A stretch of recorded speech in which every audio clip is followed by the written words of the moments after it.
Welcome to the Outer Realm with Michelle Desrochers and Amelia Pisano.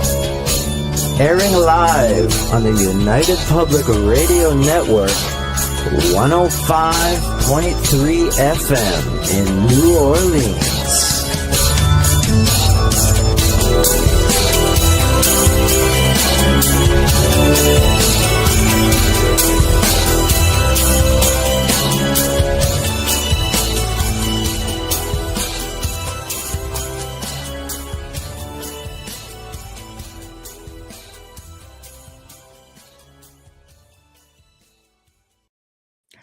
Good evening, everyone. Welcome to the Thursday night segment of the Outer Realm. We are broadcasting live on the United Public Radio Network, UFO Paranormal Radio Network, 105.3 FM from the Gulf Coast, 107.7 FM from beautiful New Orleans.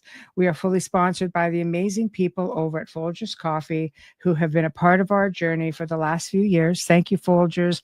We couldn't do it without you, nor would we want to.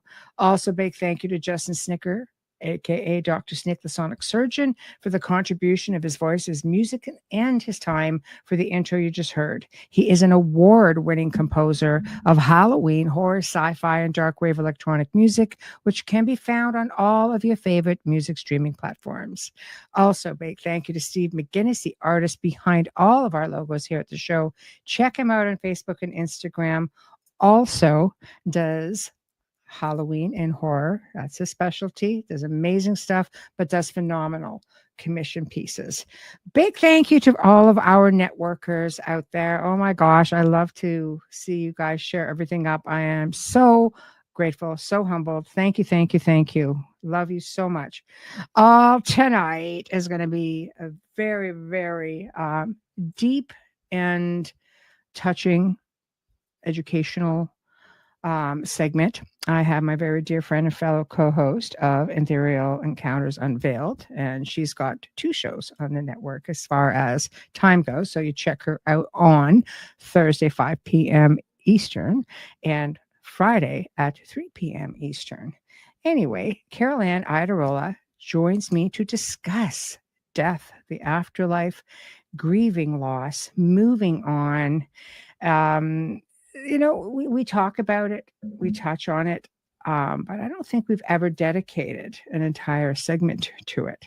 So put your seatbelts on and enjoy the show. And please, again, I will go ahead and put up comments every now and then. I will flag all of the questions, and I promise we will get to everyone. Without further ado, Carolann, hello. Hi, everyone. How are Michelle. you? Thank you for having me. I'm honored. Yeah, it's a pleasure. Are you kidding? Come on. We always have so much fun. Carolann actually does a lot of the Beyond the Outer Realm shows. We do a lot of the uncensored shows. Love them. Yeah, right. Yeah. Oh, boy. There's only one place you're going to find those. You guys know the drill on that. So, wow. Hello, Blue Star from Rumble. Hello, hello, hello, hello, Janie. Hi, Janie. Oh, my goodness, as we go along. Going down, going down, going down. Hi, hello, Heidi. How are you? Always great to see you. I see Dolly's out here. Yeah, I'm making my way down, making my way down. Here we go, here we go. Hello, Sherry. Hello. I'm really thrilled to see you here. Fantastic. Nice to see you. Okay, as we go along. Hello, Dolly. You know, I just always want to break out in song. I know. Yes. That's awesome. Wayne, you did make it. You did make it. Okay, I just want to make sure we got everybody before we get a start. People are coming up.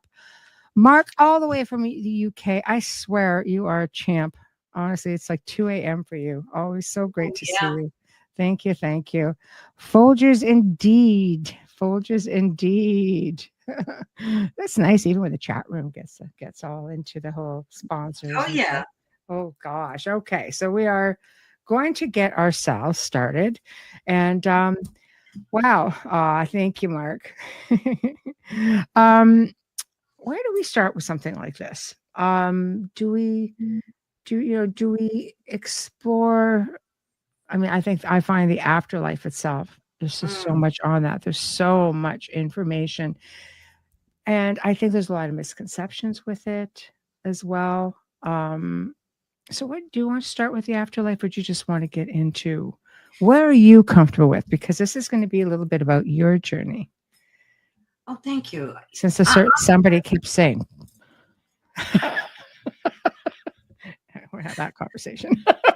It's funny when you brought that up. I never really thought about it before, but I don't think we've ever dedicated like a segment to it, and that kind of is interesting in and of itself, because a lot of people I find get very uncomfortable, when you broach this topic, death, grief, that kind of thing. Yes. I've experienced it firsthand myself for the past 3.5 years. And it's always interesting to be the observer and still be the experiencer at the same time.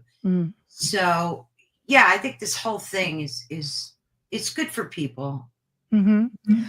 I think so. People from all walks of life, and I think there have been quite a few people, including myself, who have experienced it in the last, 2 to 3 years, especially. So where shall we start? Where do you want to start? Do you want to start about your journey with this, and going into, we can get all into the heavy duty stuff after with afterlife? We could definitely do that. The interesting thing that I realized about grief itself is that it doesn't have to be the loss of a person that you love. You can grieve. And of course we know this cognitively, but to know it like intuitively is a different thing. Like lose your job and have terrific grief. And all of the rules for grief still apply. So, we all lose pets. We lose our possessions sometimes. So loss is something that, as uncomfortable as it is, we all deal with it on the daily, and some greater than others, of course. And then you have like your typical grief stages, which they're great because they're true. They don't follow a sequence, although they list them 1, 2, 3, 4, and so on. So you have denial, anger, bargaining, depression, acceptance, and then interestingly, they added a new one. So there's a 6th one now, and it's finding meaning. And that is it shifts the focus from the loss that you're experiencing into discovering a deeper purpose and meaning after the loss, while still honoring your loved one. But you transform the pain into purpose, and you use grief as a catalyst for spiritual growth, which I thought was brilliant that they added that. I think it's definitely, I like that, the catalyst that sort of just boomerangs you into, the part of your journey where it does change into purpose, feeling useful, feeling, Exactly. like there's something that you can contribute to honor that loss. But then you get into that aspect. I mean, if you're really spiritual, I think, people look at the loss a lot differently. Like I say that, but I've never lost a child, for example. So it's easy for me to say, right? With that respect, I've never had to experience that. And I'm so grateful I haven't. I lost both my parents within about, 14, 15 months. That was very sudden. And I always thought, what? I've never grieved the same as many people. I've had losses in my life, and because I know there's the next level of life. They're on the next leg of their journey. But I've never really, I've had, don't get me wrong, I've had some where I've sensed that the loss of the presence being in my life. Like you can't just pick up a phone. You can't just go and drop by and see someone, and I just get right back into work. But I'll tell you, like, of course, with parents, I felt that, especially with my mother. Yeah. I mean, my father had Alzheimer's, so he really didn't remember who I was in the last, couple of years. So I had already gone through that grieving, I think, a different type of loss, right? But my mother, who was completely healthy and completely, like, it was just like, wait, what just happened? And then you realize one day, because I have such a busy life, that, I went from when I first moved out of the house, calling my mother like every day for like years, and then all of a sudden I just got so busy in my professional life as I got older that I didn't speak to her as much as I would have liked to. And then that sort of hits on you. So it's harder when you don't live with someone. Yeah. It's so unique and different for everyone. I mean, before I lost my husband, I met him when I was 18, and we were married for 45 years. Wow. So yeah, a long time to be with you.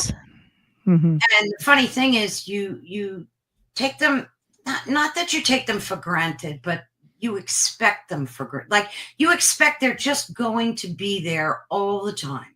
And while cognitively that we're all going to pass, and it's something that we all do, obviously, I just never imagined it would happen. I always thought it was going to be way down the road, and I kept telling myself that.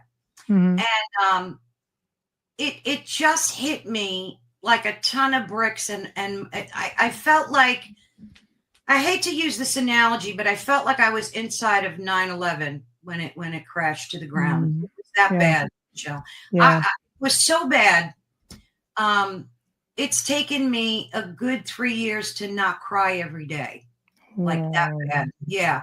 And it's funny because I watched so many documentaries on grief and people talking about grief to try to help me heal. I had a grief counselor I still talk to once a month, but there's just no words to describe. And then I heard this guy on Instagram who talks about grief, and he said the reason you feel that, and it made so much sense to me.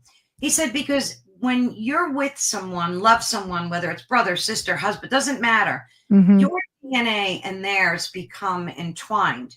And like you actually do become physically entwined with this person. Your DNA meshes together on a biological level.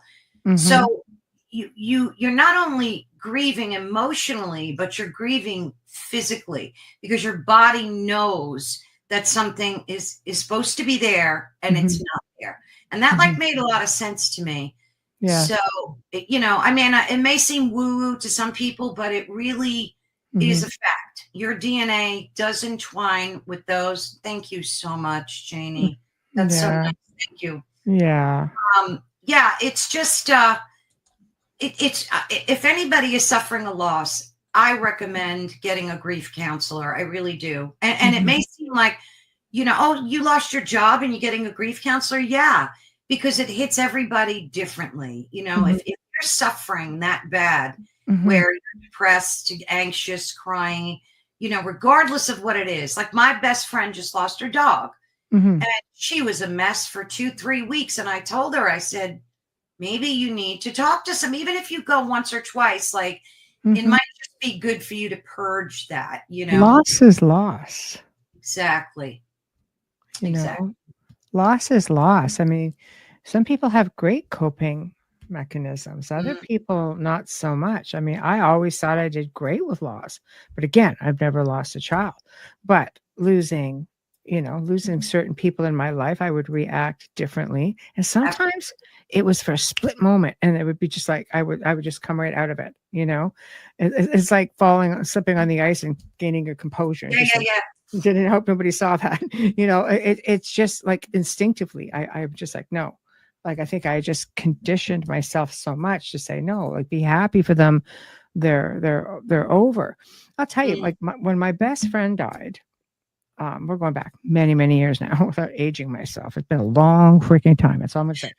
Anyway, I had a visitation. Like, I was really struggling with that loss because, she would call me like pretty much every other day, almost habitually. Exactly. And I'm just like, you find yourself just watching for the phone to ring, back then, like there was no cell phones, aging myself, but no cell phones. And, it just, I don't know, it just impacted me. So I ended up having a visitation from her. And I, in this dream state, this visitation, she's sitting on a couch and she's sitting like on the edge, like we're facing each other, and I'm just looking at her and she's going, She's going, you don't realize how happy I am right now. Oh, She goes, that's beautiful. well, she had a really tough few years before her passing, and she ended up getting sick. And she goes, I am so happy right now. And I'm like, and I just looked at her and said, well, what am I supposed to do without you? Because we used to joke because I could never remember things. Nothing's changed much, but I could never remember things. And I would always say, you carry all the memories, right? Childhood stuff, because she was a childhood friend. And she said, you'll move on. And I was like, well, shit, all right. I've been told. And you know what? From that moment on, I did. Yeah. But it's almost like she just had to give me a little smack and just say, "Oh, go on, like it's okay." It's like, it's like this stuff, and I'm just like, yeah, I do. So you just need to be taken out of that. Yeah. You know, And it's funny because in my case, like I could know all those things, talk to people about them all the time, interview awesome folks on NDEs, near-death experiences, but when it happens to you, you just don't, like, I lost my parents, and of course I grieved and cried, but it was so different, Michelle, just so different. I can't even explain, like, for 45 years, every day, this person was in my life, making decisions with me, sharing the birth of our children, buying homes, just life, everyday life, sorrow, joy, pain, sickness, health, whatever. And then all of a sudden, to have them just snatched away during COVID, which we won't even get into that whole thing, but if you get my gist, a lot of stuff went on in the hospital that made me very unhappy. And it's hard because you couldn't even be with your loved ones either. No, they made me suit up. Yeah. I couldn't even hug them goodbye because I had to wear an astronaut suit to do that. Yeah, that's hard. That was hard times. Yeah, it was awful. So, that whole thing was in the mix as well. Yeah. And it just, the whole thing was just like I said, I felt like I was in 9/11 and the building just crashed down on top of me. It was just, first you go through shock, and even, like I was trying to be strong for my kids, but, on the outside anyway. So there's that whole thing too, you want to think of your family, but. Yeah. So you can't react. It's hard. You have to be the strong, and you can't react. You have to do things in private. You have to be there to help get them through it. Yep. And then being in times where you can't be, you can't hug, you can't do anything. And literally, you feel like you're being, like for myself, I felt like I was really robbed of my father. Expected, because Alzheimer's eventually, I mean, that comes sooner rather than later. But my mother, I was just like, wow, whoa, like I really felt, robbed at that point. And a little bit bitter. I won't lie. It was a little bit bitter. I was just like, wow, okay. So this happens. So for you, what was it like day to day?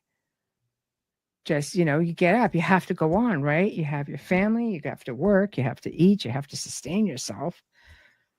Yeah, it's funny because eating was like virtually non-existent. I felt like like you don't even think of eating that. And I had to have, like, my sister, thank God I had her, who was a great support to me. She, would make sure that I ate and everything, but you become numb, and all you do is cry, like I did for the first 6 months, just every day, cry. And then, and I would talk to him every day because I knew he was in a better place. And I knew that he wasn't suffering anymore. And that, that's a joy. But one thing I heard a grief counselor say that helped me, it really did. He said, grief is like having a big stone in your pocket, and it's huge and heavy. And when you first put it in there and you try to walk around, you can't. You're dragging the stone, right? He said, but you got to do it every day. The stone is there every day. But you notice that over time, your legs start getting stronger and your back starts getting stronger and your body starts getting stronger and the stone gets lighter. Now, the stone's weight didn't change, but you did. So, and that's really true. Like, that's what happened to me. So like, grief is always here. It's always with me, but I'm just a stronger woman now. Like, that just helped me for some reason. No, absolutely. And there's no time limit on grieving. Exactly. You know, this is the thing that I always find interesting is people that are just like, well, it's been a year. Well, excuse freaking me. I didn't realize I was on a schedule. You know, did you have people who would approach you and say, okay, look, snap out of it. Now it's time. Like, what? Yeah, I've even had family say that to me. Like, it's 2 years already. Don't you think you should move on? And there are cultures that go years and years. Like, they were black for 5, 6, 7 years, 10 years, depending on the, you know, on the culture. Absolutely. Or the beliefs, the religious belief system. Like, you know, it goes on and on. I'm telling you, Michelle, it's almost like taboo. It's so interesting. Like I said, if I look at it as the observer and as the participant, because I would watch people very closely, how they would approach me after because they also knew my husband as well. And I would just watch the behaviors and they varied from person to person to person. Some of them would vary, like, I can't talk about it, don't want to talk about death, don't want to talk about grief. And they would just be like, oh, I'm so sorry, you know, and change the subject. And other people, you'd get hugs and tears. And it was just so amazing to see how differently everybody reacts when you bring up that topic. Oh, some do much better than others. Yeah. Alan is asking if you can address this. Hey, Kurt, this is why I don't do it on purpose, but I find myself distancing myself further away from everyone so I don't get hurt or let down. I always just stick to myself at the end of the day. Gosh, that nailed it, Kurt. It really did. And it's not anything good, bad, or indifferent. It's just who we are. You know, that's like a part of your monkey brain just protecting you as an individual, you know, and I mean, I don't think I was like that. Like, before my husband passed and I had experienced that, if someone I knew of either their family passed or friend, I was not that person that would just brush it off. I would sit with the person, talk to them. But like I said, everybody is different. And I respect that. I would not get annoyed, Michelle. I wouldn't get insulted. I really learned how not to take it personally because they don't mean it at me. It's just them. They can't deal with it. They're protecting their own self. So I completely respect that. And if somebody doesn't want to talk about it, I'm out. You know, I'm not going to say a word. If they ask me, of course, I'll talk to them about it, but I get it. So Kurt's exactly correct. It's all about self-preservation, really. Yes. Teresa says the physical absence of our loved ones, just deafening. You have to relearn your life. And offers her condolences, of course. Thank you so much. See, kind words are everything. People don't realize that. But, you know, when I had a kind word from a stranger even, or a hug, you know, and it meant it would change my day. I'd get up crying in the morning. But if somebody showed a little consideration and understanding, it would flip my day. It really would. So it's a good thing to remember that, you know, just a little hug, a kind word goes a very long way, very long way. So what was the either breaking point or catalyst where you just said, okay, look, you know, I have to sort of come out of this a little bit more.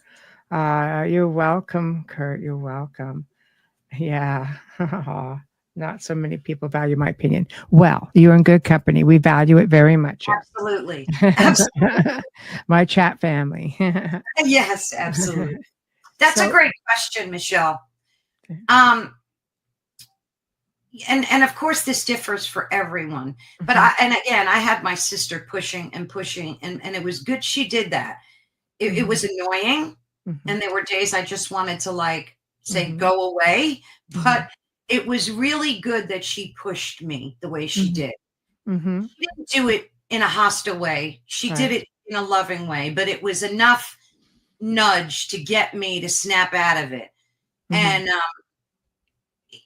I one thing Joey told, my husband's name was Joseph. I called him Joey. Before he passed, he knew, like, and this is before he was really sick. But you know how you get that intuitive feeling when you know death is coming for you?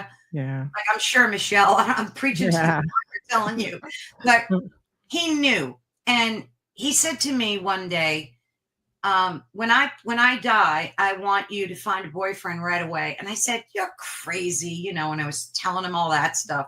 And he said, no, I'm being serious, because you're the type of person that you shouldn't be alone. You need to have a man. And he gave me that speech, you know. Oh boy. Yeah. Not a little awkward when your husband's saying it to you. Right. So I was so mad and everything, but and I quickly dodged out of that conversation, because who wants to talk about something like that? Yes. But, you know, I remember him in the hospital, because we only had video chat. He said it to me again. And then he said, just remember, I never, ever regretted marrying you. I have no regrets, and I want you to be happy for the rest of your life. So, like, remembering that, yeah, kind of pushed me to, like, hey, I'm here, I'm alive, I might as well. I know Joseph would be so mad at me if he saw me crying every day. Yes. Of course. So what do you realize? I mean, this happens, you know, you go through the heart sinking, and you go through like, oh my God, my life is over. You know, for the most part, life as I know it is changing, you know.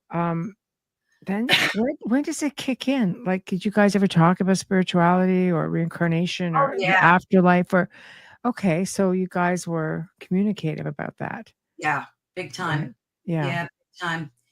And the funny thing is, I was more so that I influenced him, and I taught him a lot in that area. But he had an out-of-body experience once, and it was so funny, because he was trying to explain it to me, and he didn't have like the words for it. So I think he knew that there was an afterlife too. And I'm reading the comments. Yeah. I just flashed comments up. No. I love it. Yeah. I love it. Yeah. It's great. Yeah. So one thing I want to mention, though, and this may be a little off topic, but I talk about it a lot on my channel. Not a lot, but lately a lot for some reason. Yeah. I was talking to Jerry Marzinski about demonic possession, especially in schizophrenics, right? And I've had so many conversations with him about these demonic entities that can take over and not possess you, but occupy. I guess they're oppressive, you know, in that sense. And the reason I'm mentioning this is very much related, is because after my husband passed, about a week after the funeral was over and all the people went away and I was here by myself, you know, that kind of thing. I started getting, and it wasn't a schizophrenic voice. It was my voice that I heard, but telling me, and I'm going to put it in a nice way so we don't get flagged, Michelle, telling me to walk off the planet. Right. Okay. So, you know, and you have to be careful. Yes, you do. Folks know what I mean. So, and I never, ever had a thought like that in all my born days. Never, ever, no matter what I've been through. And then it started getting progressively worse, like with each week that passed. And it would be like, you don't need to be here. He's not here. What's your point? Your kids are grown. They'll be fine. And that type of stuff. Yes. And it got so bad that it would happen a lot during the course of a day. And then I realized what it was. And it was, I think it was a demonic entity or force trying to beat me spiritually. Saw that I was in a weakened state and wanted to take advantage of that. And then I started praying heavier than I ever did. And within another week or so, with a lot of my prayer and meditation, it just stopped. So And I mention that because in case folks ever experience something like that. They do. I've worked with many people throughout the years, and I've actually spoken about this as well. Alan makes a good point. Demons have no power unless you give it to them. Here's the thing with that, is that when you are in a state, grieving is so difficult. And one of the main reasons, aside from the obvious, is that after the process has happened, after the death and the loss has occurred, people start looking for signs. They want signs from their loved ones. And Absolutely. they are in that, as you mentioned, that weakened state. So, I'll give you signs. Yeah. And the next thing you know, exactly right? it. The signs start happening. Now, all of a sudden, you are accepting the presence in a way, because you're being tricked into what these signs are. And that's what leads to a downward spiral if you don't catch it, and some of it is so obvious, but to show you how some people grieve. I remember I was asked to work with a woman. She messaged me and she said, I have a recording. And I've had recordings left on my answering machine after someone I've cared about has passed on. Like perfect, old-fashioned beep answering machines. Like I've had that right on tape, so it's not digital at all. And so when she messaged me, she said, yeah, she goes, I need you to help me with this message. I'm a bit perplexed. I was like, okay. It just happened that she was in the same city I was in, so it was manageable. I could do it. So I go in and she plays this message, and it was a growly, and she basically, it was calling her an F and C, right? And so anyway, what happens at that point, she looks at me, and says, I need to know if that's my husband. I'm like, did your husband like you? Because I didn't know how, to me, it was an obvious. Oh my God. I'm listening to this going, this is growling at you and calling you a pretty crappy name right now.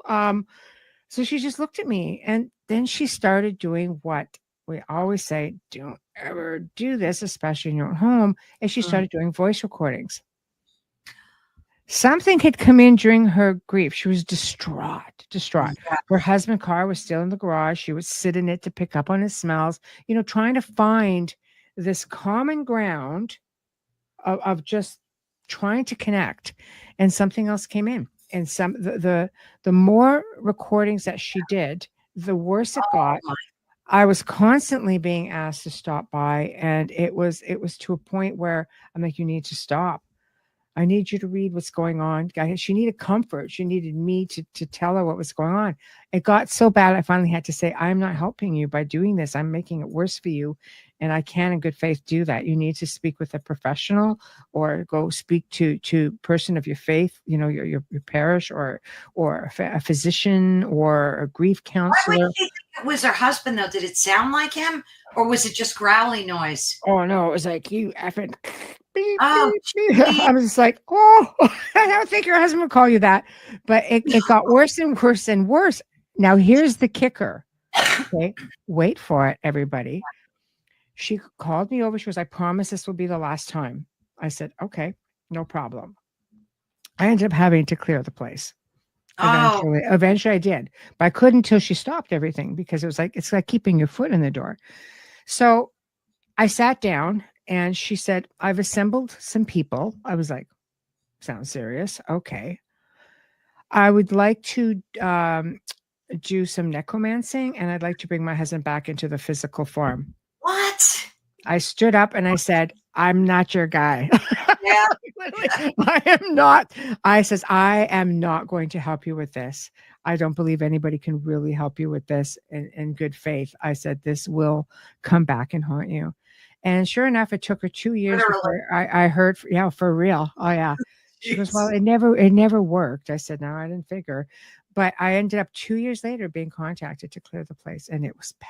It was so bad. Oh, I can imagine. this is where it leads you. They get you at your worst point when you are feeling the weakest and the most vulnerable, when you're just hurting and you want just the one sign. If oh my God, I could do a whole segment on people that I've helped who were grieving losses of people that they loved and the after effects of what came through. And I've worked with people. Some of these things take months and months and months to do because you have to work with the grieving. And you nailed it about the sign thing. Yeah. Because my husband and I always, for years and years and years, said, whoever goes first has to give the other one a sign. Yeah. That was like, most couples do that. Like, I know a lot of people that do that. Yeah. It's like fun, but you kind of mean it. So after he passed, I was like, I didn't ask for a sign. I just waited for one. I'm like, well, Joey's going to be showing me a sign. And I get up every day and I'm like, well, no sign today. And sometimes I'd be like, Joey, where's my sign? Like, because I talk to him every day still. Yeah. But then I gave up because I think you had said that during one of our other conversations, and it stuck in my brain about how, you shouldn't ask for a sign because you don't know what you're going to get. So I stopped doing it. And then one day I was walking my dog, and I live in a beautiful community with a lot of trees, and I always see beautiful birds and everything. But I never, ever saw a hawk in here. And I'm here over 20 years. Never saw a hawk. So one day I'm walking my dog, and I just happened to look up, and I see this huge hawk. It wasn't just those little baby hawks that we see floating around. Yeah. I took video, pictures, everything. It was I forget the name of it, but it was a rare hawk. It was big. It was like this bigger than an owl. Yeah. And it just peered down at me. It looked at me dead in the eyes. And I looked up and I went, Joey, that's from you. I know that's from you. And then it just fluttered off. So I knew that was my sign. See, I agree, because birds are a really, like when my best friend died, I had birds that were not native to the area feeding in my gardens. I'm going, I've never seen one of those before. And I had a dove, a white dove that perched itself over my main entrance to my home. And I was so concerned. It was there for 4 days. So I called a friend of mine who did bird and parrot rescue. I said, you have to come get this poor bird. I think someone let it off at a wedding, and now it doesn't know what to do, blah, blah, blah, blah, blah. And he says, okay, I'll be there, in about 2 hours. After 4 days, I think she just left. And I knew. I said, oh, okay. I'm like, I know stuff, yet I'm simple. Like I get so busy. It's just like, it doesn't occur to me all the time. Right. And with my mother, it was cardinals because they were her favorite bird. And I was seeing them all the time. I think birds, because, there's just so much wisdom there as well. Like they're messengers, birds. People freak out with, crows and ravens. They're messengers from the other side. They carry messages from the other world, Oh yeah, absolutely. And like I said, I'm living here over 20 years, and Heidi mentioned in an earlier chat that she saw like mourning doves. That's what they were. Yeah. And she said something about she saw them flitting, and then 5 of them came out of a tree or something. And I laughed because ever since Joey passed, I see 2 mourning doves every morning without fail. And they're always perched up on like somebody's rooftop. And as I'm walking my dog, they're singing, they're cooing away and doing all that. And I know that that's another sign from Joey. I know it. Absolutely. So you're right. Birds, for some reason, are like... Birds are a big one. Yeah, and I think it's just so comforting. I love that. You know, because it's a gentle. Yes. I think, a lot of times we talk about synchronicities and such, and I always say it's a universal language, without a doubt. The universal speak and vibration, frequency, synchronicities. And when I was actually on my way to see my mother, which was going to be the last time I ever saw her. I was, I'm on the highway and I come up, there's this big transport right beside me. And on the back of it was my maiden name, which was spelled very unusually. And it was spelled exactly like that. And it's not a common way of spelling it. So I sat there, I was just like, I said, I understand. Yeah. So it's just like noticing little things. And Yes. I started noticing a lot more at that point. And they do, like, it's just paying attention, having this dream where you're just sort of like, God, what does this mean? It's easy. Break it down. Go look it up. Yes. And piece it together. The messages are just there. Oh, they are. They're like your little personal oracles, and a lot of us just like to be blind to them. But what is that? I always think of ending interstellar. Most likely, trying to connect with his daughter. Oh, yeah. Well, he was. Okay, let me back up because I flashed these up. My nan passed at 107. What a beautiful, beautiful, rich life that is. 107. Wow. A week before she passed, her husband of 45 years would visit her in her room and repeat, Beth, my love, don't worry, soon we will be together. It's like my grandma. Actually, isn't it amazing? So I think, your loved ones do come around. They absolutely do come around. My grandmother visited my grandfather every night for 20 years after he passed. What? And yes, she was so mad at him. I think he was trying to make nice. He was just so mad at him that he's not even the one who met her. She wouldn't go with him. She went with one of her sisters. It's like, oh, Grandpa, what'd you do? And we found out after the fact, it's like, oh, it's not good. So, so it's amazing, the things that come out after the fact. But did you ever have any spirit visits or visitations? I did, and I've talked about this one. I was talking to Carolann in an interview from what's the Spirit Switchboard? Is that her show? Yeah, Spirit Switchboard. Isn't she trying to get them all?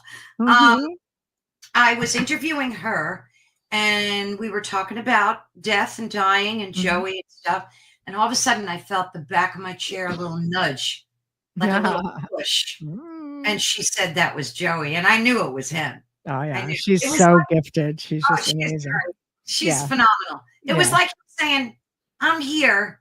Hello, I'm here." So yeah, in that, I've never seen his physical in dreams. Oh my gosh. Oh my God. Yeah. Tons of them, but never like in outline form. But I did, and I had him touch my arm once. He definitely stroked my arm one night. It was very loving, gentle, don't worry kind of thing like that. Yes. You see, they find ways to let you know that they're close, which is so amazing. With my mother, she would flicker one of the lights, which she always said she was, because it's easy. She goes, your sister won't know what else to look for. So I promised I would do that. So she comes, to my place and says, you don't need to flicker lights with me. I know when you're there, So meanwhile, going to the washroom, we just would mind a couple of minutes, the light goes. I'm like, it's very awkward for me right now.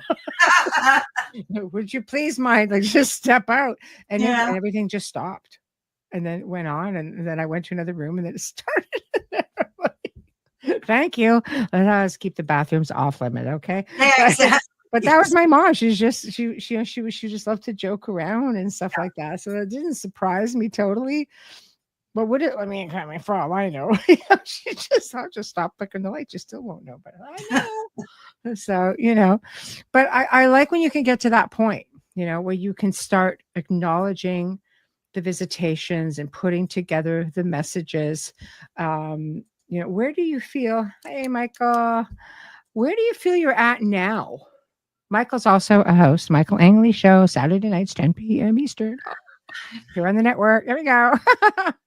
So where do you feel you're at? Aw, I bet you do. Jim, the blueberry pies. Where do you feel you're at now in your transitioning with all of this? Like, are you, do you ever try just to have an NDE to try to visit with him on your own? Not an ND, so LBE and OBE. Oh, Don't do an ND. You know, it's funny because Preston has a great book that teaches you how to do them. Yeah, I know. Yeah, he does. I love Preston. He's awesome. He is. So after I interviewed him, and this is how easy it is. You just do this, do this, do this. Yeah. And he's like, and don't forget to do this. And so I read the book and I said, I'm going to try it. And I tried for like 2 weeks, nothing, right? Crickets.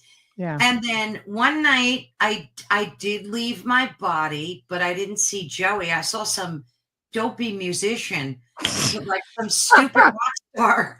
Who are you? What'd you do with my Joey? Yeah. The strangest thing, Michelle. Oh my God. And I got so scared that I just pulled my I don't know how I met this person, but I did. It was the weirdest thing. Might have just been the level, the door you came in through, the level. Yeah, I don't know what it was about. I can't figure it, but I left. I did, and I met this person.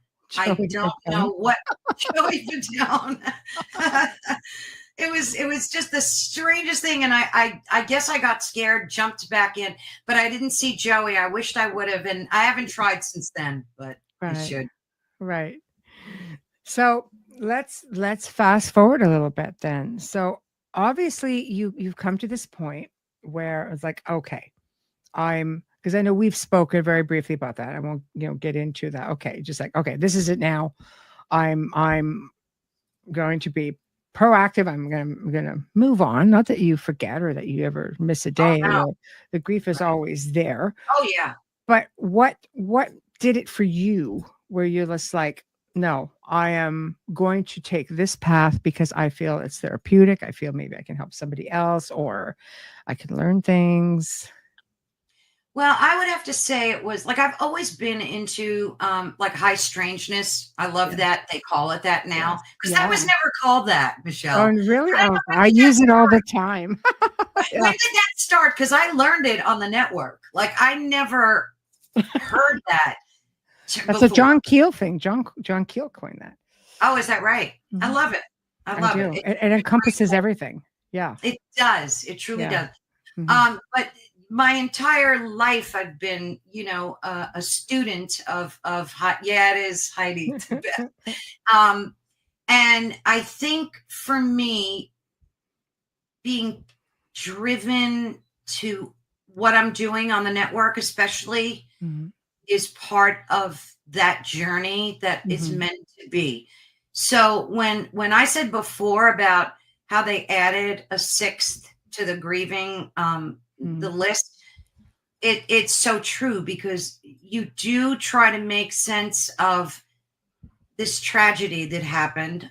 And for me, it was to continue this journey deeper than I ever have before. And that helped like nudge me along the way for sure. Do you feel like watching the shows and working your way to doing, a podcast, do you feel in a way that somehow connecting to the field of high strangers that maybe it would bring you closer to Absolutely. Gosh, you ask all the right questions, girl. Yeah, exactly. That's exactly the truth. Yeah. And it does. It's not just hoping that it would, but it absolutely does. Because every time I interview somebody, they have a different opinion and it's almost like a Kundalini thing, Michelle, but it's not like an all at once Kundalini awakening. It's like a progressive one that, and it's a journey that we all take. And as an empath for me, and my husband knew, and he would always joke with me and say, Carolann, you're not from Earth. Where are you from? Come on, tell me. I can take it. Joke with me all the time. But so doing this and you do this 24/7, Michelle. This has been your life's work, right? So you understand better than most that it truly does bring you closer to, like you were talking about the afterlife. I got such a broad spectrum idea and knowing by interviewing folks that have had NDEs, and each one of their stories are so uniquely different, but they have similar cross undertones. Yeah. Yes, that are there, you know, like it's almost like ley lines. They're there, and they all have this in their story, but yet they're so unique and so beautiful. And I think I've only heard one maybe that wasn't so great, but then it turned great, you know? So like he passed away and he was in this dark void and it was awful. I felt a huge tabby cat. Oh, yeah. Don't feel you have to read. I just put them up. Yeah. I'm always so intrigued by what folks are saying. Yeah, you see, you want to go after it. Absolutely. Yeah. I remember said huge tabby. Yes. But so it's so, you know, and it does pull you closer to, and it in terms of grief and sorrow, it does help relieve that pain, that inner pain in your core, because like you said before, you do know that there's something far greater and far better than this matrix that we live in. But at the same time, the humanness of me is in so much pain still every day. Like, I don't think probably an hour goes by where I don't think of him in some way. And think about that. If you had to think of, like, say you're sitting here working, you're doing whatever you're doing, and it's you're just constantly pulled to think of that person. So it's been 3.5 years of that every day still. I don't think that's ever going to change. I think if anything, you know, you will just evolve on your journey and get closer, you know, to connecting, you know, on different ways. I like the one thing you said is the same thing that I have often said. It's very difficult because when you do television, you know, everybody, you get labeled expert. I don't believe, you know, in experts in this field. I believe some people have it better than others for sure. You know, I am by far no expert, you know, it's just trying to make media understand that. And you answer, you know, they make you sound like you're always answering the same thing. You always believe the same thing. No, it's not the case. It's just, you know, I've always called myself a student. People will say, okay, so what's it like being an expert? I don't know, because I'm just a student. Right. And they seem perplexed, but that's some of the things that media does. You know, they're there for ratings. They're not there for understanding, you know, as to how things really work. And how can you be an expert in something that, you know, you can't really peg it. You can't really explain it. I mean, proving it is sort of like, well, you might get close, you know, on some levels, but, you know, others not so much. And you look at people who are grieving, you know how much energy they're projecting? Major psychokinesis and telekinesis being tossed around. And it's really, really difficult, you know? So always bear things like that in mind as well. I think we are all students of life, never mind just the paranormal. This is a journey. This is a journey of learning. Oh my gosh, Michelle. And what you said about the energy being tossed, you are so 1,000% nailed it. And I'll tell you why. Because after my husband passed, well, for me, everything in my house broke. Everything. Wow. And it was the strangest thing because I lived here and everything was fine. I mean, little things would break, you know, maybe your dishwasher would break or some stupid thing. If I have a laundry list of things that literally crashed and broke in my house. My HVAC system went, my garage door went, my fridge went, my stove went, my dishwasher went, and so on, and so on, and so on. You're just taking everything out. I think I did that. I swear to you. Not that I'm so powerful, but I think. No, but that's what it showed you how powerful of an energy. And then one day I said, Carolann, this crap has to stop. Like, you got to, you really, like, you can't. You just can't do this anymore. So I said, okay. And then I kind of meditated on that. So things calmed down. But then I started breaking myself. I broke my hand. I broke my rib. Oh, wow. I busted up my knee. Wow. And mind you, I had never, very rarely, you have a trip and fall. And then I did it again. I said, okay, Carolann, that's enough. Like, you're pushing this grief thing a little too far. But yeah, you can destroy very easily without even knowing that you're doing these things. And I believed that I absolutely did them. I really do. I have no doubt. I mean, aside from the fact that grieving itself is a very powerful experience, Yes. we are very powerful beings, and people, I think, neglect to remember where they come from and who they are with respects to the fact that we are energy walking around in this vehicle. You are having a human experience, but you are still energy, and you can do incredible things. I've worked with so many people, and all I'm seeing is full on psychokinesis. It's been like that for years, and saying, do you understand? Like, you're doing this. I watched my daughter do it, and she'd be just like, what? I can't do that. Hell, you can't, because I'd know if we were haunted. It's just the emotions, and just the anger, or the hurt. Like, those are strong emotions. Yeah. You can do some serious damage. Yes. And we're all capable of it. We're all capable. We make ourselves sick. It's just, at some point you have to sit back and say, all right, that's enough. Like, I tortured myself enough, I think. Yeah. Yes. So what are your thoughts then? I mean, did you guys ever talk about, you get people who've been married a long time and just like, oh, I'm going to come back. We're going to come back together. We're going to reincarnate. We were together in the past life. We'll always be together. The whole Dracula thing. I've crossed oceans of time to find you. This way. Do you ever get a sense of that? Like, is it from this life to the next for you? When it comes to he's your person, you know what I mean? Yes, we would joke about that a lot too. Yeah. And then when I get mad at him, I would go, I changed my mind. I don't want to know you in my next life. So we would laugh at that.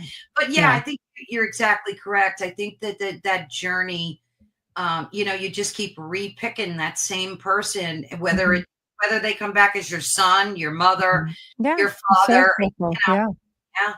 Yes. So, I love that. I love that as well. I think when you meet your person, you just instinctively know it. And it's just sometimes you have to wait your whole life for that person. Yeah. Sometimes people are really lucky. Yeah. My person, sure. Yeah. So, death itself. I truly believe that it's the next level of life. And I think what doesn't help with grieving is the conditioning that we receive through, schooling, maybe parenting, because there's narratives. There's always narratives, our faith, well, you're going to hell, well, what is hell? What is hell exactly? Because I don't even think technically it's mentioned, but it's not even in every religion.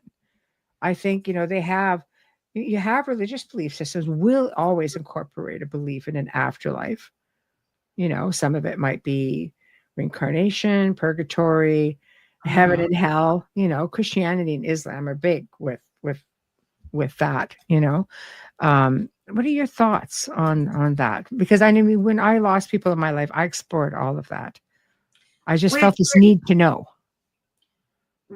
You mean you explored all the different religions? No, well, I've done that too, because this is what I do. But I mean, you want to seek out real answers. You want to know what's next. Where does it go from here? Like I've spoken to spirit people, and I've just asked them, and I'm like, well, what do you see over there? Like with my uncle, for example, really intuitive. Never feared death until he was dying. Right. Then he was coming to me and saying, look, like, I need to know how I could save my life. I need to know how, like, why are you asking me? You're just as intuitive, He goes, you have equipment that talks, because I want to speak to my father. My grandfather's like, I'll hook it up, but you're on your own for this. Like, but it's like he had to know. And when I spoke to him afterwards, he said, I said, is it what you thought it would be? Because it seems like they're limited as to what they can tell you. So I said, is it what you thought it would be? He goes, it's more. I go, what do you, and I said, what do you see? He goes, lights, so many lights. Yeah, I hear that a lot. And I'm like, what are the lights? He said, spirits, spirit energy, essence. And I was just like, good. All right. I'm okay with that. I'm okay with that. Yeah. Right. So I don't know. Do you find yourself in there? Like, I went on this freaking mission. I had to know. Part of my paranormal journey is because I needed answers too. Of course. Right. Especially someone like yourself who's lived this life. Yeah. Oh, thank you. Amazing examples of how you've embodied the strength, wisdom, and compassion from the journey of your grief. Thank you, Teresa. Thank you. You guys are all awesome in here tonight. Thank you. Just putting it out there. So, Michelle, I think again that, sorry, I get distracted because I'm always wanting to see what they're saying. Oh, that's there. Just put that. Yeah, go ahead. Yeah. I think again that this, becoming a part of this network, it's not even a year. It's maybe like 8-9 months or something like that. Has been such a blessing for me in so many ways. Mm-hmm. And I've heard folks, especially that have had NDEs, talk about these points of light that they see. Yeah. Yes. Where was I? Oh, the points of light that you were talking about. Yeah. So I hear that a lot, the same thing, that, and and they say that some lights are dimmer than others, and some is so bright that they're distractingly bright. Yeah. Yep. Light beings. Yeah. Yep. Yes. No, I mean, I've talked to some spirits. I'm just trying to get a straight answer, and everybody goes quiet. They do. So true. You try talking to some spirits about the creator, or about Jesus, like Yeshua, things like that, and everybody kind of goes. It's crickets. If you try asking, because I'm a tester, I'm a researcher. I have my faith, and I'll ask questions based on my belief system and so on. And then you ask a question, it's just like, or you hear mumbling. It's kind of like, what was everyone mumbling about? Yeah. But you're only allowed to say so much. When my grandmother was visiting with my grandfather, he had this woman with him, almost like his guide. And my grandfather, because he's done this with me, after my grandmother passed, he would communicate with me. And I remember stories of my grandmother saying to my mother, because she goes, and she would speak in French, essentially, like a Mozart Vashis, kind of like a something cow. And she wasn't too happy. He goes, always trying to get him to be quiet, because my grandfather would say things he wasn't supposed to. But oddly enough, in communication with him, I would hear that female voice saying, that's enough. That's enough. Oh, wow. Maybe they hear her say, what did I say? I'm like, oh. Yeah. Maybe they have a code that they can't, I know. Well, yeah. Because maybe it alters, because it can't alter it can't alter our path, right? So maybe that's exactly what's happening. Yeah, it could be. I read a study recently. I think it was out a company out of Russia, I want to say. They were able to track where a person's soul goes after they die. They have some kind of machinery. So I'm Googling it, trying to find out if this is fake news. And it wasn't. There was really a company that was able, it was according to the internet, so we all put a grain of salt. Yeah.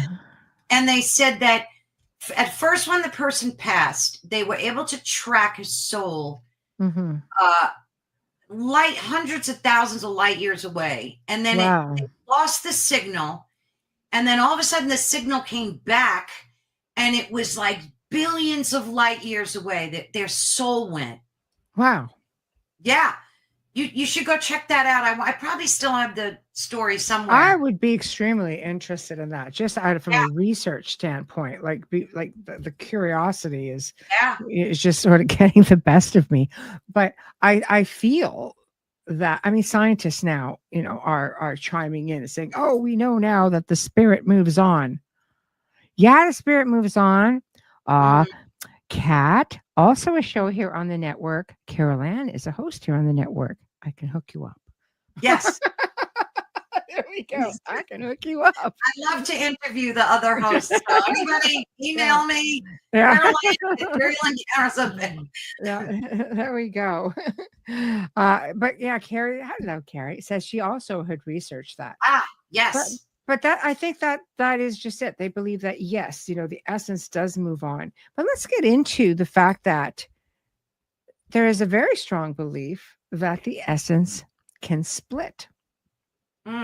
So the soul can live simultaneous. Yes, like in multi-dimensions. Yes, multiverse, right? And this can go on. So it kind of makes you wonder, like, how much of you. Is the soul really splitting, or is it that spooky action at a distance thing that Einstein talked about, where, when they did that light test and how it traversed through the holes? I'm so bad at trying. I can't remember the name of the test. Maybe our souls don't split. Maybe they're just here, there, and everywhere. So we're simultaneously existing. It could be because, I mean, think about it. I know I travel when I sleep. I know I do. I know I go off and have. I mean, I'm in places. I'm going, what was that about? But people mistake it as dreams. And you don't come get me. Right? Well, you're supposed to come get me. Exactly. Come get you. So, but maybe think about that. It's not a dream. Maybe you're just having another. I call them. I was on another adventure, or I was at work. Whatever the case may be. So I agree with Alan. We do create our reality. It is literal. We create our physical reality. We do. Everything is mindset. Everything is manifestation. There are so many different parts to that, though. It's just very, very diverse, not super cut and dry. Sometimes there's a lot like dimensions and realms, and But I do think, I know that I used to be able to think about something, and I would just go and do it. Yeah. And people say, well, that's lucid dreaming. Okay, I could fast forward, rewind. I could pick up where I left off the night before. I could do all kinds of things. And then somehow it just kind of went, it's like, oh, great. Kids kind of do that to you because you never sleep again when you have a child. It's just like one eye open, one ear open.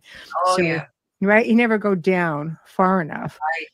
But I don't know. I mean, what are your thoughts on afterlife? What's your thoughts on, let's say, what's heaven, what's hell?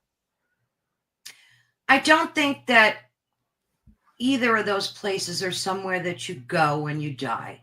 Yeah. I just don't believe that on a personal level. Mm-hmm. We always hear about how, Earth is this like school where, we get this education here and then we move on. Well, the great question, move on to where, to what? Then they tell you, don't go to the light. It's a trick, because that's just going to keep you in the reincarnation. Oh, like the soul trap sort of thing. Yeah, trap. Right. And I've heard people that have had NDE say that that's not true. You're supposed to go to the light. So, like you said, Michelle, it's like crickets when you talk to people. You get different opinions. I tend to think it's the school of life here, and that seems to resonate. It's a trap, Heidi says. It is a trap, and there's men in it. I tend to think it's that kind of thing. It's like reincarnation, learn from this life, move on, and I just keep like every day praying, please don't make me come back here. Please. I've heard that this is like a really hard place to reincarnate to. I've heard that that theory from like many different people throughout the years. I'm just like, it's difficult, but you have to ponder.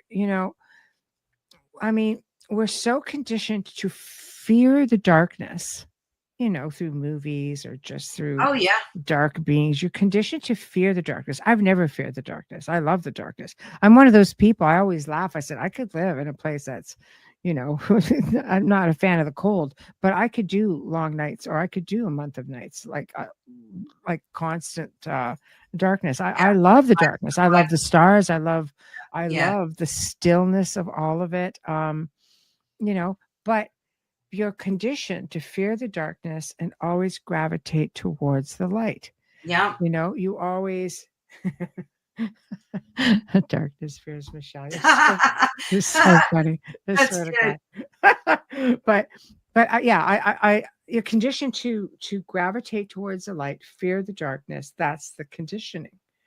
And then we get into this reincarnation thing, and then you have everybody who's like, no, reincarnate, you were this in a past life, you were this in a past life.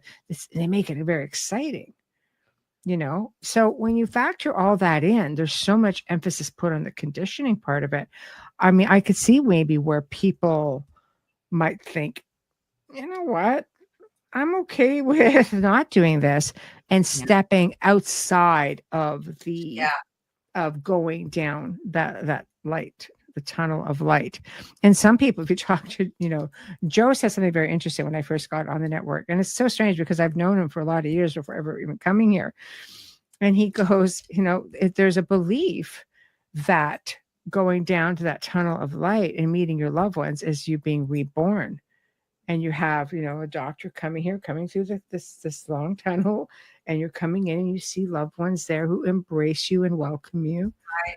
So I don't know. I'm kind of like, I don't think I like that option much either, because that means I am back. Yeah, exactly.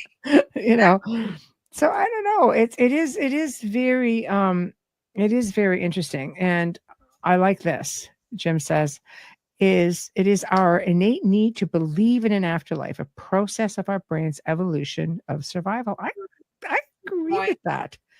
I do agree with that. Yeah, I think that's actually really well put. No darkness could beat the darkness of the mind. It's true. Oh boy, that's good. Yeah, the mind, for sure. Ellen says the physical plane is the hardest place to live in, but we choose it. Just as we choose everything else, we're powerful beings. We forget that we choose it all. Yeah, exactly. God, such wisdom. Yeah. Rumor has it this is a gangsta planet. Aliens lock their doors, flying by the earth. Probably not wrong. It's either that or we're just like one big TV show. Planet Earth. Let's see what they're going to do this week. Don't you find it? That would be great. Don't you find it interesting, though, how the veil is lifting off of darkness's exposure? And I don't mean darkness in terms of night. I mean evil, demonic. It's just exposed now, and we're all seeing it. And I don't think that's a bad thing. I think that's a good thing, because now it's exposed and we know what it is. We know where it's coming from, and we kind of know the source. That kind of thing can hurt my brain. Yeah. Yeah, no, for sure.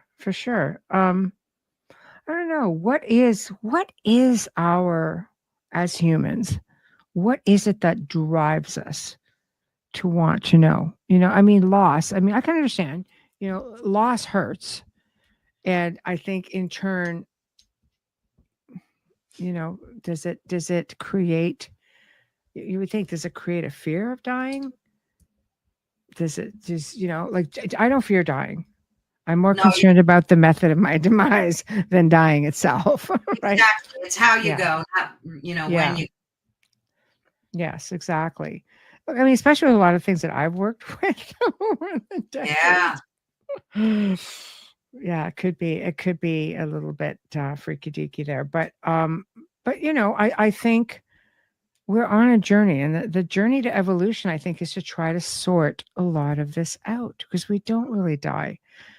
Why can't, for me, and I know better because I've worked this, for so long, but I know we just move on.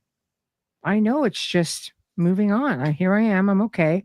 Your loved ones come around and they're always around you. It gets a bit awkward, but they're always around you, and they are pretty much, they're just showing you move on. Like, why are we stuck on this? Why are we so stuck on the physical part of the aspect of it all? I think because our senses have spoiled us. Like, we've become so addicted to the ego in the physical form, and just gluttony. And I don't mean that in a bad way. I mean that human way. Yes. You know, we're all about purchasing, you know, things. You got it bigger, better, faster, that kind of thing. And I think our senses like spoiled us, and kind of, they're always trying to be the dominant force over what our soul knows best. And I think that that's a struggle for like, for our spirit. At least it feels that way. Because think about it, we're always fighting the urge to eat something. Oh, can't have that cake, or can't, you know, go. Oh, don't go to the casino. Don't gamble. It's like always, there's always a battle between mind, body, spirit. It's true. Or the keeping up with the Joneses term of always the next best thing. And all of that means nothing. No. It means nothing. When my husband died, he didn't have a U-Haul truck taking his crap with him. Right. It doesn't work that way. There's one thing you learn when you do lose somebody, because, you know, having to clear out my mother's house, like the family home that was there forever. And I realized at that point, you know, coming from myself, because I've lived a great life. I've been able to travel the world. I've been able to experience many things. And I just really like unique things, like old, heavy, you know, medieval revival. It's a past life thing, I'm sure of it, because I find great comfort in being around, you know, the energy of certain things, right? People laugh because I'll always say I go really stupid over Gothic arches. I do. It's a really ridiculous thing, but I do. But I've learned, you know, after downsizing twice and leaving the film industry and not having, you know, the manor house, or we would have people come in to film all the time. You know, I was just like, when people want to film at your place all the time, it's a matter of, you have to switch things up, because you can't switch up the house. So you've got to switch up what's inside of it. Right. Because it was very unique. But I have 3 storage units, big units. That's a lot. Full of pieces that, you know, when you come from a place that's got 10, 12-foot ceilings, and you have 8-foot ceilings, and you realize that big, giant, beautiful, you know, cathedral confessional door, it's not going to work. so you know, you realize, I don't want my family to go through that. I don't want them to, you know, I want to save them the back break, and I want to save them the task of saying, okay, well, now we're going to, we have who they're specialized. Many of these pieces are specialized. And they're not going to appreciate them like you do. They're just not. No, it's true. They're not. No, it's true. I said, you know, does anybody want anything when we moved? I'm sorry, it's not a key and it's not all white. I'm sorry. What was I thinking? It's just a new time, you know, everything's white, and it's just like, I appreciate that, because, you know, I love this sort of thing. But you see, I have friends who appreciate it. My chairs in medieval. Thank you, Janie. See, and I love to have some of your stuff. Want to get rid of anything? Yeah, I want to bring a truck down. Sure, I'll load you up. You know, I will load you up. But it's just, you know, like, I mean, some of the pieces that you collect over the years, they mean something to you. Absolutely. But in the end, it's like, you can't take it with you. Nope. And, you know, after a while, I mean, you evolve past it. I see things that I'm just like, oh my God, this is an heirloom. I'm never going to get rid of it. And then I sell it like 5 years later. Right, okay, I'm ready to part with it now. You know, we outgrow the I guess where I'm going with it all is that we outgrow the physical, and you come to realize when you suffer through a great loss, that's what matters. It's not everything else. Absolutely. It's all meaningless. I mean, sure, it's nice to have nice things. Everybody wants nice things. But at the end of the day, it's just one of the hardest things that I had to do, and I didn't put my kids through it, was to give away my husband's things, his clothes and stuff. It was, and it was so painful that I literally gave myself amnesia for like the 3 days that it took me. So I only remember like the end of it and the beginning. I don't remember anything in between.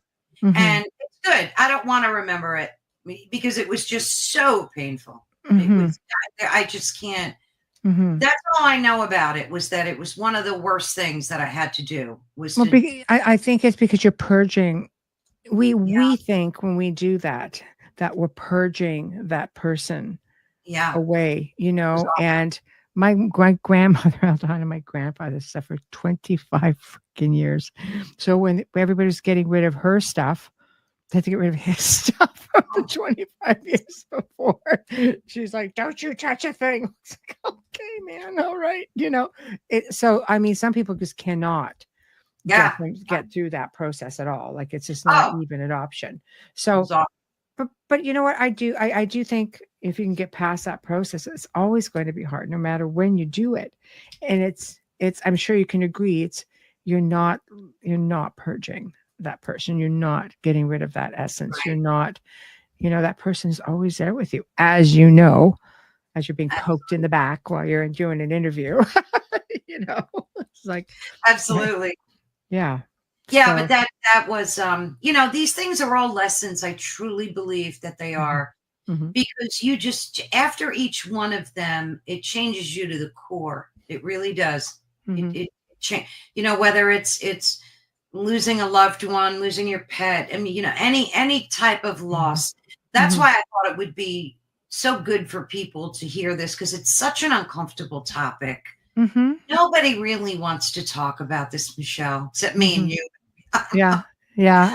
I think some people, do much better with it than other people. Some people grieve really hard. Oh yeah. You know, like I mean, I have family. If a celebrity dies, it's just a major event. I was like, oh my goodness. No, it's true. They just do not. They do not do well with it. What about your perspective on? Let's say the afterlife being a state of being, more like like connecting to a higher power instead of being a physical location. You know, kind of getting into consciousness or something. I think a sense of being. Yes, I absolutely think that's a distinct possibility, and I think that once we surrender our physical bodies, that's something that can very well be a viable possibility, that we're just all these, you know, we're just this energy, and it's got to go somewhere. Well, we know it never gets, you can't create it, you can't destroy it, right? So it just is, and it goes back to the state of isness. You know what I mean? Isness, it just goes back to what we were meant to be, our true nature. I fully believe that. Yeah. No, for sure. To me, the body is just a burden. I mean, it's a great way. It really is. It's just a burden. A burden, yes. It really is. And that's the one thing that makes me not afraid to die, because you're shedding this weight and this, you know, I mean, yes, it's great because we have our senses, and they're just as wonderful as they are awful, right? But I think that when we shed this body, that our true nature is truly exposed. And I think you're right. It's just energy going back to the state that it was meant to be. Yeah. I think it just goes home. It just goes back to creation, to energy, into the universe, and wherever that place may be. You know, it's so difficult because we have, again, there's so many theories, and you have science saying, no, this is a thing. You have, you know, yes, now we know the essence moves on and trying to figure it out. You have, you know, religious beliefs that tell you it's a thing. You know, we have a lot of good theories out there. And I've been asked that question so many times out of the numerous interviews that I've done through my years. And my only real answer is, I'll let you know when I get there. Because you can't give a real definitive answer. Your faith, because, you know, some people have such strong faith. So this is the way it is, because this is what I've been shown. This is what I've been taught. This is what I resonate with. I resonate with a lot of things too, but it doesn't mean they're accurate. Then you get somewhere. I mean, I'll use my uncle for an example. I mean, he grew up, as a person of faith because, my grandparents were like that. And, as they evolved in their journey and embraced their spirituality and embraced their gifts and things like that, it was sort of, that belief doesn't completely change. It just evolves. Yes. So to hear from him, I was expecting him, which leads me to think, like, is the next level part of our manifestation? Like if he was, if anyone who thinks, for example, I want to see baby Jesus, is that who they're going to see when they get there? As part of their manifestation, their wants, their right. So if you're, for my uncle, as his beliefs evolved, it didn't mean he didn't believe in the belief of God and Jesus and Mother Mary and all that, because they were raised Catholic. But for him to say there's so many lights, like I feel close to the Creator, like I feel, because you're back to being in a part of that creation. You are a part of that creation, right? Absolutely. So there's something that is just so far beyond, I think, the things that we are taught here. And it doesn't mean you can't or don't take it with you. It just means that it's all connected in one form or another. Yeah. I mean, and we only have, the vocabulary to express so much of it. And I think from talking to people that have had such astounding NDEs, they have a different way of it. I could never re-explain someone's NDE the way they can. For sure. And it's just, and you're right. The ones that really have a strong belief in Jesus do see Jesus. That's right. Yeah. The ones that believe in Buddha do see Buddha. That's right. So I fully agree that you're taking down that path of your own beliefs. I think so. I think so as well.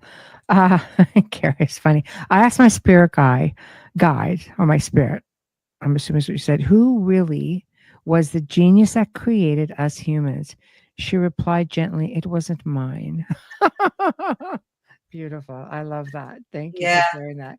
And Alan says, anyone who thinks we weren't created by some intelligent being hasn't been paying attention. Religion and all that does not matter. 100%. Absolutely. It's just manifestation. It could be, there's so many different levels, and it doesn't mean you have to leave behind what you resonate with. It just means that, take it to another level. Yeah. I mean, I went to a Catholic school. I was raised very strict Catholic, and I had nuns, whacking me around left and right. Oh, and I was told, I was going to go to hell if I didn't do this and didn't do that. Yeah. Didn't say, 10 Hail Marys and 5 Our Fathers, whatever. Yeah. Confession every week. And, we were raised in that. So, for me, when I became like 14, I knew that wasn't the way. At that young age. And I went and bought every book by, I mispronounce his name, Cahill Gibran, I call him, but his name is pronounced like Khalil or something. I'm terrible at it. But I went and bought every book that he wrote, and I was back then searching for, I knew that just intuitively, I knew that wasn't the way, that I wasn't going to go to hell when I die if I didn't say my, novena on Sunday. So, and I just knew that intuitively after being, brainwashed my whole life with that. And, it's interestingly, it's like your own spirit guides you towards what you need to know and when you need to know it. Yes, 100%. 100%. I think sometimes that you will connect more to your creator in nature than you will within four walls somewhere.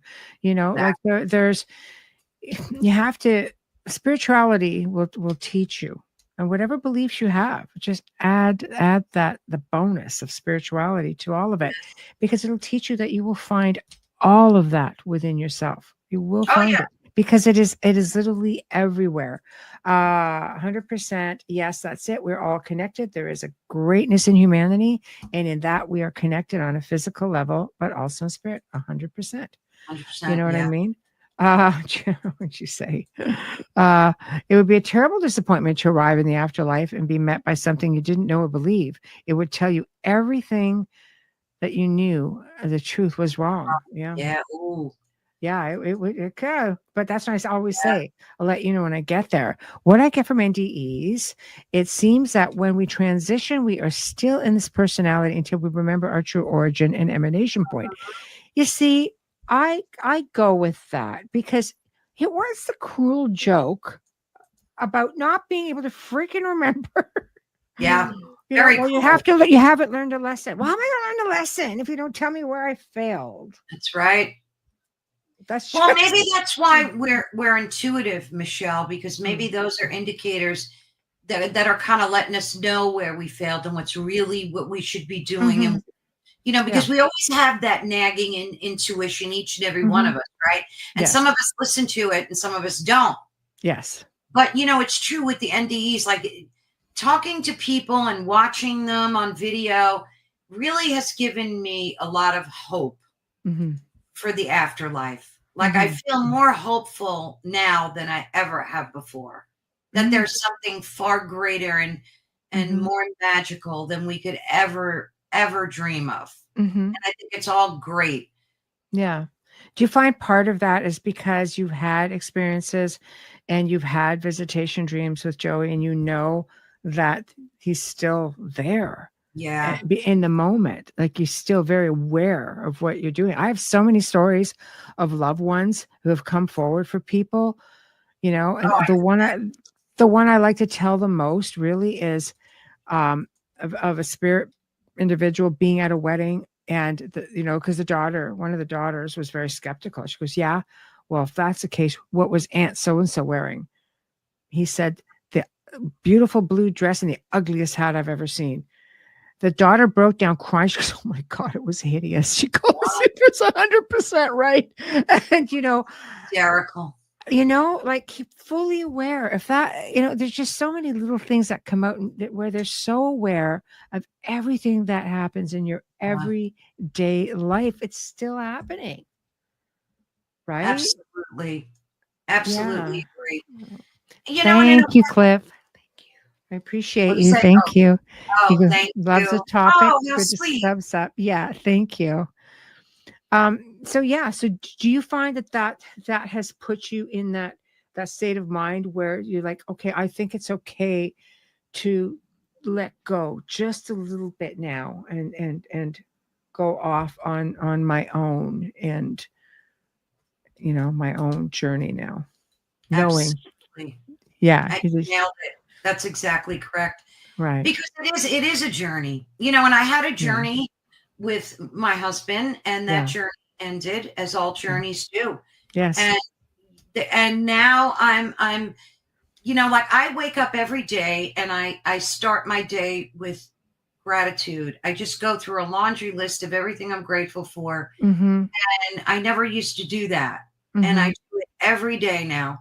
And I thank God for allowing me to have another day here. Because all we have is this moment. That's it. We don't have the past. We don't have the future yet. So all we're giving is the power of now, just this moment. And I've learned to cherish that. I really have. Yeah. It gets me all verklempt. Yeah. No, I mean, it's. Yeah. How can you not, right? Yeah. I know that I find after talking to so many people who have suffered through losses, myself included, that I start listening more now to, and I start paying attention to the synchronicities. I find myself listening more to even nature, because it's the simpler things, but you realize we ourselves are a miracle. We ourselves, nature, everything around us that has been given to us to care for, and some people feel very miserably at caring for this incredible planet, and all of that it encompasses. And that is also part of our journey. To be grateful and to just sit there and look at the simplest things. Also, I sat there the other day for about a half an hour and just watched this little bird fighting with like a piece of something in its mouth because it's nest building time. And I'm just like, it's freaking amazing. It's so resilient. But it's just like, but this is what I think we don't take the time to do. We don't take the time to enjoy those little things. I mean, life keeps you busy. The system keeps you busy. But I think, you could really connect to source a lot easier if we took the time to look at the gifts and the messages. God. The messages, synchronicities, they're everywhere. It's one of those things that once you see it, you can't unsee it. Exactly. Right? It's like we're distracted from ourselves. It's almost like we can't, sit with ourselves anymore. Yes. You either have to have a cell phone in your hand, or people can't go to the bathroom without having a cell phone in their hand. Right? I mean, it's just the way it is. So, and like you said, nature, just what, like, that's why even when I'm walking my dog, I just won't look at my phone. I just try to look at the trees and all the birds and just appreciate. But it is all about gratitude. What is this? I think it's hard. I'm going to go through a few of them. Wayne says, I think it's hard because people for the last 4 decades or more were in the physical with people we love and care about, to suddenly need to learn to move past the physical into something we can't see or touch. It's like people who go for psychic readings. I always say, there are so many gifted people out there. They don't need to use cards. They don't need to use anything. But I think the receiver, it's easier for the receiver to see something physical and go, they look at the cards. That's a good point. A good medium doesn't need cards, but you might need those cards to visualize what it is that you're experiencing or what you're hearing, If I ever have to visit my daughter after a pass, I'm showing up in green pants and a blue shirt wearing leopard print glasses. They tease me for being colorblind. This is so funny. Yes, look, 100% look around. Magic is everywhere. Teresa says, I agree. To remember our physical connection to Mother Earth and all sentient life in this world. Oh my God. Yes, yes, and yes. The messages are the synchronicities, 100%. Jim, I can watch ants for hours at camp, something so small, but which has purpose. Yeah. Right. Going within, remember who I am. Yes, exactly. Kat says, I wonder if people used to say that about books. People can't go to the bathroom without a book. All right.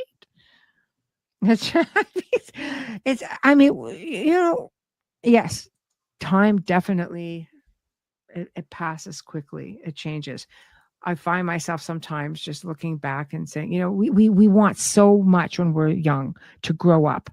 I want to grow up. Don't want anybody telling me what to do. I want to do this. I want to do that. Then when you're there, you sit back and I think to myself, God, I wish I could go back. I wish I could go back. Right. See my mom and dad, having, Christmas dinner with my grandparents and just people they're just gone. Right? They're just gone. And you realize simpler times. It's just like. Yeah, absolutely. Right? Yeah. Every day I would get up and go, where are you, Joey? Where did you go? Yeah. And I would just talk to him and hope I'd get an answer. And I'd be like, I know I'm not going to get an answer, but. How do you know? How do you know it's just not left as like a sign?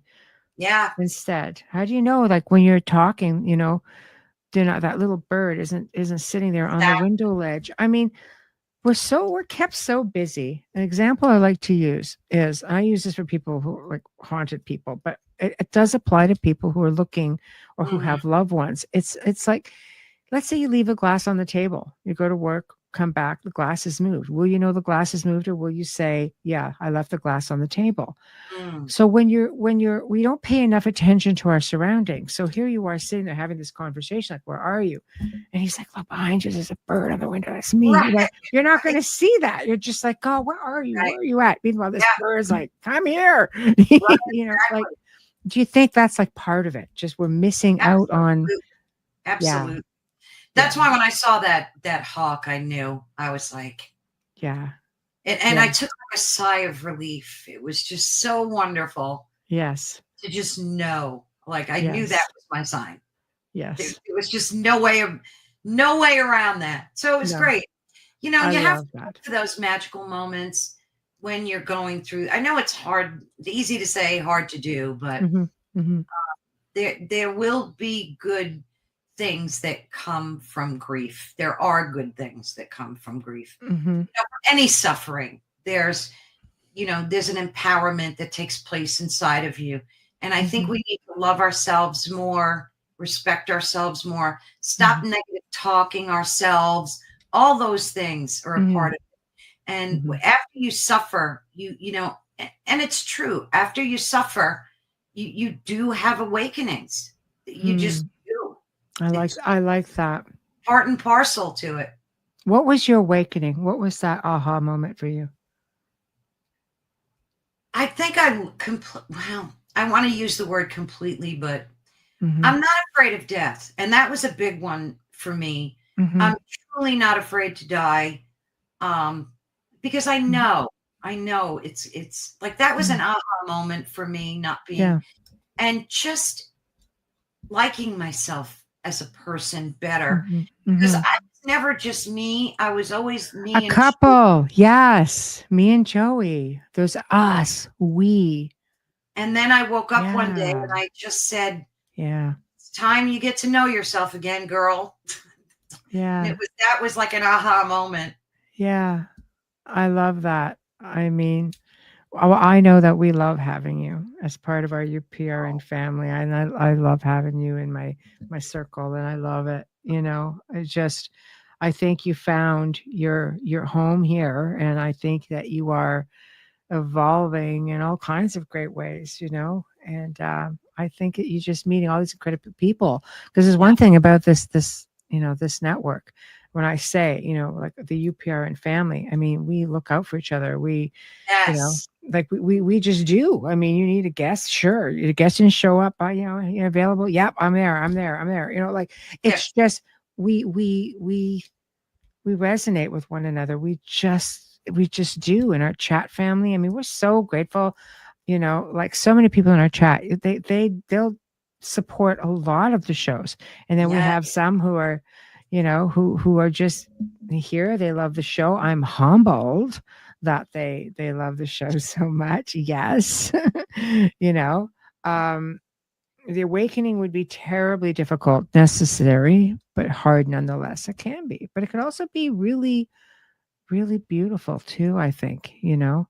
Such a great lady. Love the episode as usual. Well, I can hook you up.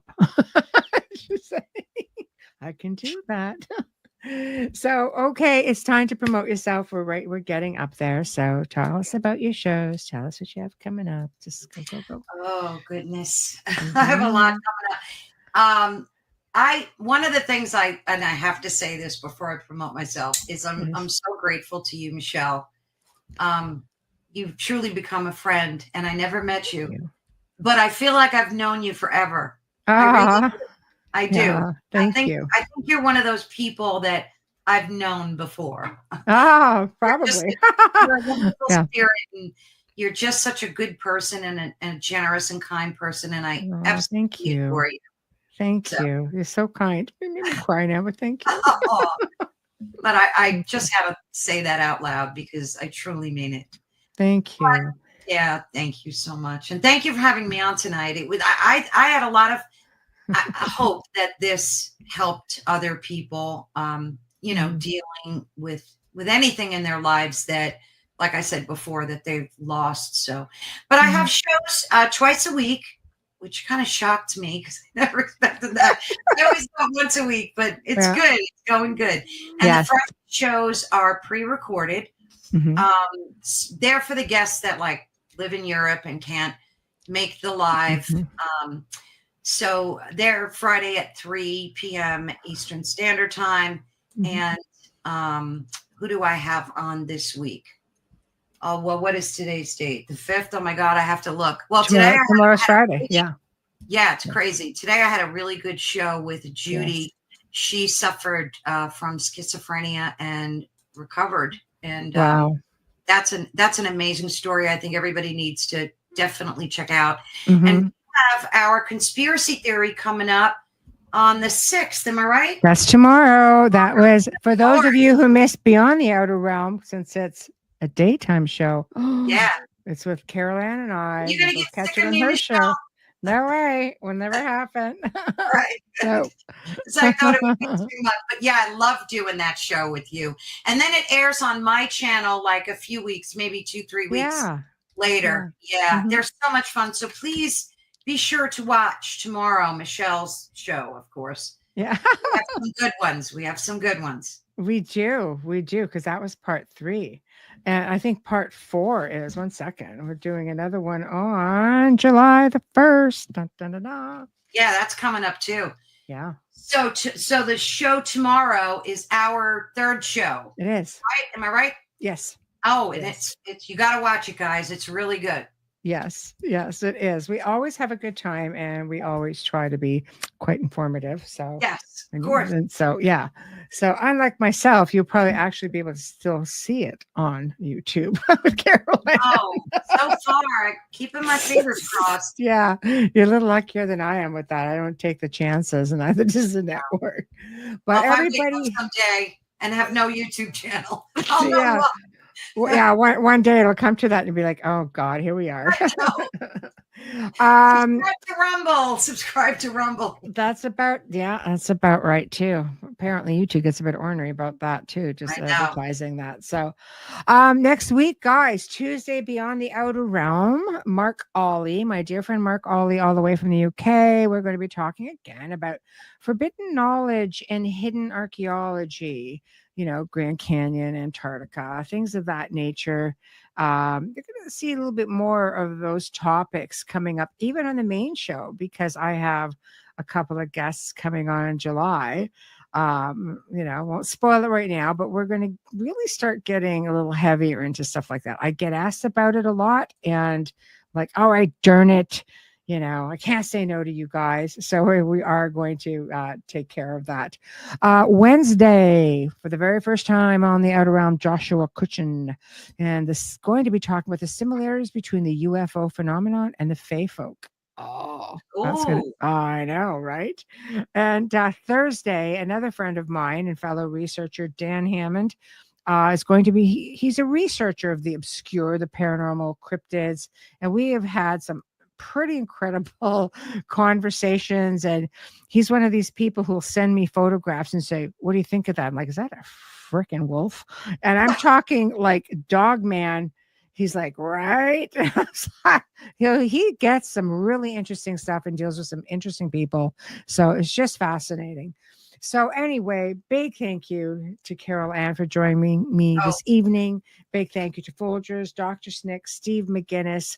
You have been watching The Outer Realm here on the United Public Radio Network, UFO Paranormal Radio Network, 105.3 FM from the Gulf Coast, 107.7 FM from New Orleans. Thank you all. Have a terrific weekend. Oh, before I go, you've seen our guest. I'm going to be doing Nocturnal Frequency on Sunday night at 9 p.m. Eastern time. I know. It's going to be great. These guys are great. Yes, that someone? Oh, yes, you got to post that on your. You'll post that. I will. I will make sure I get a link, and the guys will tag me in it.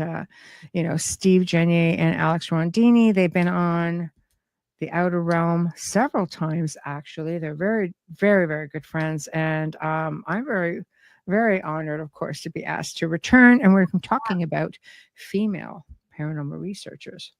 Oh. It's going to be their season ender. So, come and catch it. And thank you, Cliff. We appreciate your subscribing and liking, and we shall not forget about you.